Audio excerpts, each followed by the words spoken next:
you go out in the street and ask some of the brothers, have they had a PSA, they think you're talking about a public service announcement.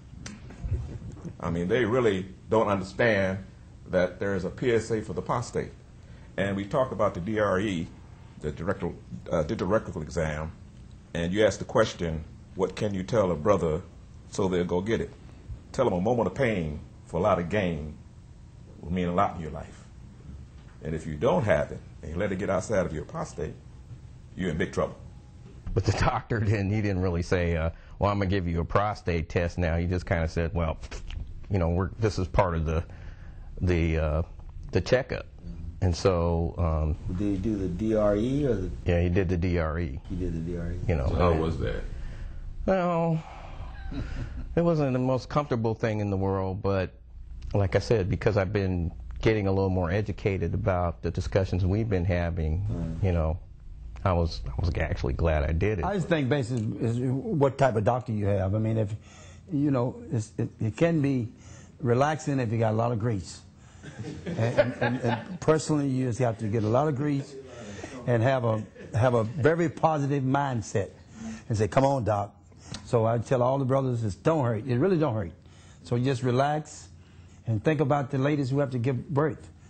This is easy. My doctor told me that it was, he said like this, he said, okay, most men will die of something else before the prostate cancer kills them, depending on age, right? So he says, if he were me, because I asked him, I said, well, what would you do? Would you have the test or not? He says, because if I give you the test at 48, I think I was 48 or whatever, 46 or something. So if I give you the test and you find out you have cancer, then you're going to feel compelled to do something because now you know you got cancer. I hope so. I would hope you would do so. But he said chances are, now this is what he told me now, he said chances are you're going to die of something else before this prostate cancer kills you. Well, I wouldn't want to take that gamble. So I said to him, I said, what would you do if you were me? No, I think you got to put it back in your court. What would I do for me? It's really your responsibility to take your health into your own hands because well, I feel like that statement, you know. But the statement that your physician made is in fact a true statement because prostate cancer is a very slow-growing cancer.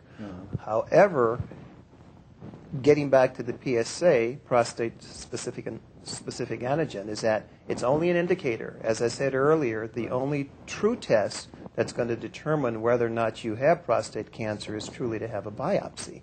So if you should wait, especially being an African-American male at age 40, is that those statistics are very different for you, all of us here, as opposed to being a white male. My bit of advice is you need to understand the difference between going to the doctor because you feel bad and actually getting screened to make sure that there's something happening that you don't know about. You'll never, you may, if you're lucky, wake up one day with symptoms of prostate cancer or symptoms of colon cancer, but most people, a great number of people, don't have symptoms. And the only way you know is to actually get screened. And I think we have never emphasized enough in our communities the importance of actually getting screened even if you feel good.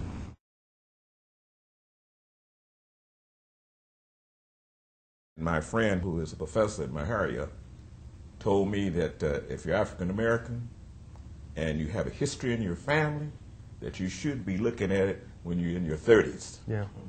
The test about 40s, that's for white males. A lot of the stuff, information we get, was done on white males.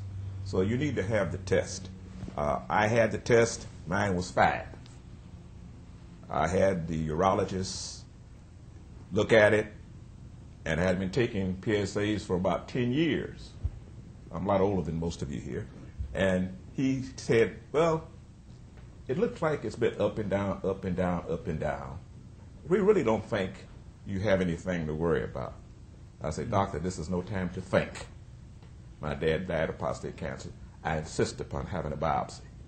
We don't think you need. I said, who's paying for this? I want a biopsy. So they did a biopsy. They took 6 samples. 4 out of the 6 were cancerous. Had I not insisted, So we need to take control That's key. of what we do when we go to the doctor. If you don't believe it, next time you talk to a brother that's been to the doctor, ask him one question. What did the doctor say? You know what his answer going to say? He told me I was all right. I get a physical exam every year, and I went to my family doctor. He did a physical exam. He also did a PSA, and it came back high. I had a PSA of 30. And when was this again? And this was 93. Okay. And so he said, well, we need to see a urologist. So right then and there, I was decided, as he called a urologist, I went in to see the urologist. He did another PSA, and it came back high too. So then they did a DRE, and he felt a couple of nodules, he said, on the prostate. And then after that, he did the biopsies. And I had biopsies like 2 different times. The first biopsy showed, I think, one of the cores had cancer cells. And then when I went back a month later, he did biopsies, and I think 3 of those biopsy cells had cancer cells in them. So then he said, we need to think about the treatment. And I went in for the extreme radiation, and I think it was, I went in February sometime, and it was either second week in April, somewhere thereabout, when my radiation was finished. And they told me about the side effects and all this kind of thing, and so I'm prepared for the side effects. And 2 weeks after all the treatments were over, the only side effect I had was bowel urgency for about 2 months, and everything else was perfect. Having or being a prostate cancer survivor and 43 years old, and having found out when I was 40 that I actually had prostate cancer, the digital rectal exam, the PSA, is a lifesaver.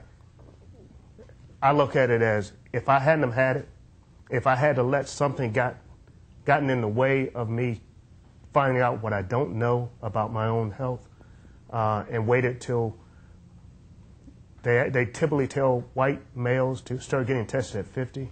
If I had waited till 50 until I could buck up and actually bend over and take this like a man, I'd be dying today.